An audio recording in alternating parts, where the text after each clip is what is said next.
میں کوئی بھی 2-3 منٹ کی ریکارڈنگ کرتی ہوں نا، تو میرے بیک آف دا مائنڈ میں کیا ہوتا ہے، میرے بیک آف دا مائنڈ میں یہ ہوتا ہے کہ یہ نقطہ آپ تک پہنچے گا اور پھر ہم اس پہ کوئی ہیلدی کانورسیشن کر سکیں گے.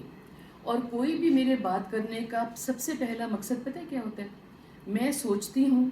میں کہتی ہوں اور میرے اپنے کان سنتے ہیں، تو وہ مجھے ری انفورس ہوتا ہے کہ جو میں بات کر رہی ہوں اس پہ میں نے زندگی کیسے گزارنی ہے، یا اگر کسی چیز پہ میری زندگی گزاری ہے، اس کا کوئی اچھا یا برا جیسا بھی فیصلہ بنا ہے، میں اس پہ دوبارہ نظر ثانی کر سکوں. میں نے کبھی بھی یہ نہیں سوچا کہ ایک بات میں نے کی ہے تو میں نے کسی کو یہ دھونس جما کے کہا ہے کہ یہ بات صحیح ہے اور اس پہ آپ نے عمل کرنا ہے. دیکھیں ہم ہر وقت ایک دوسرے سے سیکھتے ہیں نا، اور جو ہمارے سوشل میڈیا کے فرینڈز ہوتے ہیں ان سے ہماری ملاقات بھی نہیں ہوتی،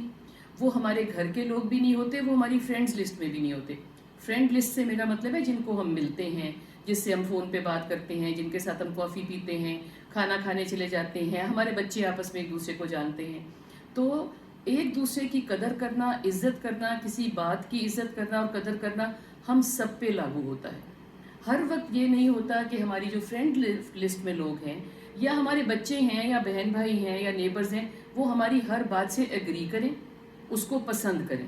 مگر ہر بات کے اوپر تنقید کرنا، اس میں سے کیڑے نکالنا، اس میں سے نیگیٹو پہلو نکالنا، یہ ہمارے اپنے لیے بہت خراب ہے. میں کسی کا لیکچر سنتی ہوں، میں ان سے ایگری نہیں کرتی، اب میں وہ قاری صاحب، مولوی صاحب، اسکالر صاحب، فلاسفر صاحب کو باتیں بنانے لگ جاؤں تو آپ بتائیں کہ کیا نتیجہ نکلے گا؟ وہ اللہ نے ان کو جس کام پہ لگایا ہے وہ اپنا کام کرتے رہیں گے، لوگ ان سے فائدہ بھی اٹھاتے رہیں گے. تو ہم آپس میں فرینڈلی سچویشن کیوں نہ کریٹ کریں ایک دوسرے کے لیے. آپ کو میری کسی بات سے نا اتفاق ہے تو میرا تو خیال ہی نہیں ہے کہ میری ہر بات صحیح ہے.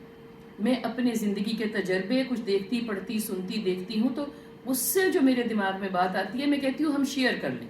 اور میرا شیئر کرنے کا بھی یہ مطلب ہے کہ میں بات کر رہی ہوں، آپ اس کا جواب دے رہے ہیں، تو ہم آپس میں ایک دوسرے کو فائدہ دے رہے ہیں. اس میں کوئی بتانے والا اور کوئی سننے والا نہیں ہے. ہم سب ایک دوسرے کی سنتے بھی ہیں اور بتاتے بھی ہیں، اور یہی ہیلدی ریلیشن